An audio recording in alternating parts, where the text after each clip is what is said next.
Bonjour à tous, aujourd'hui je vais parler d'un film qui se passe pendant la Seconde Guerre mondiale qui se nomme Inglourious Basterds. Mais j'avais une question qui était Inglourious Basterds, c'est quoi?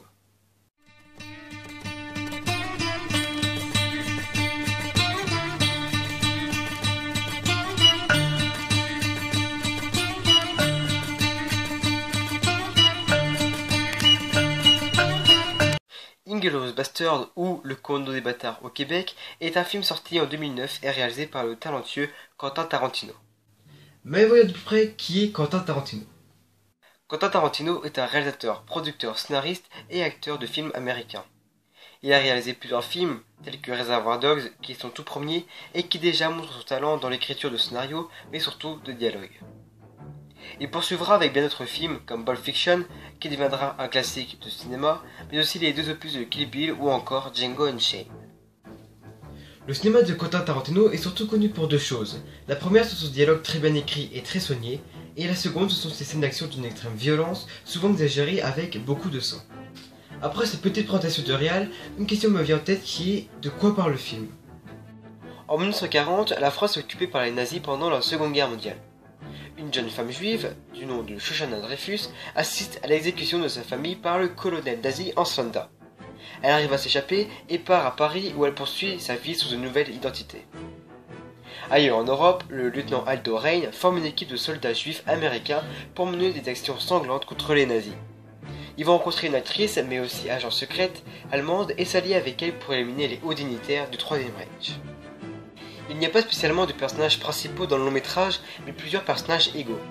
L'acteur qui fait le plus part de lui quand on parle du film, c'est Brad Pitt, que l'on ne présente plus et que l'on peut retrouver dans l'excellent Fight Club de David Fincher, ou encore dans le film Fury de David Ayer. Autre nom, c'est celui de Christoph Waltz, qui fait partie de mes acteurs préférés et que l'on peut retrouver dans Big Eyes de Tim Burton, ou dans notre film de Tarantino, Django Unchained. Il y a bien sûr d'autres noms car le casting est vaste, comme Michael Fassbender, Eli Roth, Jane Kruger, et j'en passe. C'est parti, parlons du film. Inglourious Basterds est un film sur le thème de la Seconde Guerre mondiale, un genre très répandu au cinéma, mais il y a beaucoup de points qui font que ce film se démarque des autres, avec ce premier point qui est le scénario.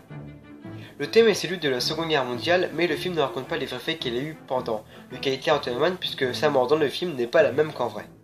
Ce film se démarque aussi des autres, que ce soit au niveau de la réalisation propre à Tarantino, avec un joli plan séquence de quelques secondes vers la fin, mais aussi au niveau de l'écriture des dialogues, car oui, si on connaît bien le cinéma de Quentin Tarantino, on connaît tous ces très bons et passionnants dialogues écrits à la perfection, mais qui peuvent quand même parfois provoquer quelques longueurs, bien qu'intéressante, la scène de la cave en est une. Ce que Tarantino aime beaucoup aussi, c'est le sang, beaucoup de sang, des scènes gore et des gens qui se prennent des balles dans les parties intimes. Et bien sûr, ce film n'échappe pas à la règle. Mais de toute façon, que sera un film de Tarantino sans éclaboussures de sang et tirage de balles dans les parties intimes, excusez-moi. Une autre particularité de ce film, et qui est encore une fois propre au réalisateur, c'est la répartition du film en chapitres, et plus exactement en 5 chapitres qui se nomment ainsi. Chapitre 1, il était une fois une France occupée par les nazis. Chapitre 2, Inglourious Basterds. Chapitre 3, une soirée allemande à Paris. Chapitre 4, Opération Kino. Et chapitre 5, Vengeance en très gros plan. Les noms des chapitres en disent quand même assez peu sur ce qui va se passer dedans, mais le réal laisse quand même quelques indices pour savoir à quoi on peut s'attendre. Dès le premier chapitre, la tension monte grâce au colonel nazi Hans Landa, interprété à la perfection par Christoph Waltz. Le deuxième chapitre commence et la tension redescend, laissant place à une tension plus détendue et un humour noir orchestré par les bâtards, dirigé par le charismatique et excellent Aldo Raine, interprété par Brad Pitt. Le film bénéficie aussi d'excellentes musiques, toutes superbes les unes que les autres. Le long métrage est un succès commercial, rapportant plus de 320 millions de dollars au box-office mondial, pour un budget de 70 millions de dollars qui a servi à faire le film. Et il passe deuxième derrière Django Unchained dans les films de Tarantino ayant rapporté le plus de recettes.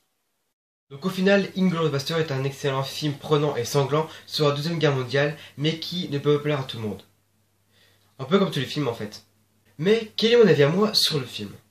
Eh bien, après mon premier visionnage, le film est monté très haut dans mon estime et c'est ici dans mon top 10 de mes films préférés. Aujourd'hui, c'est toujours un plaisir de le revoir, d'être replongé dans cette épopée prenante, attirante, mais surtout sanglante.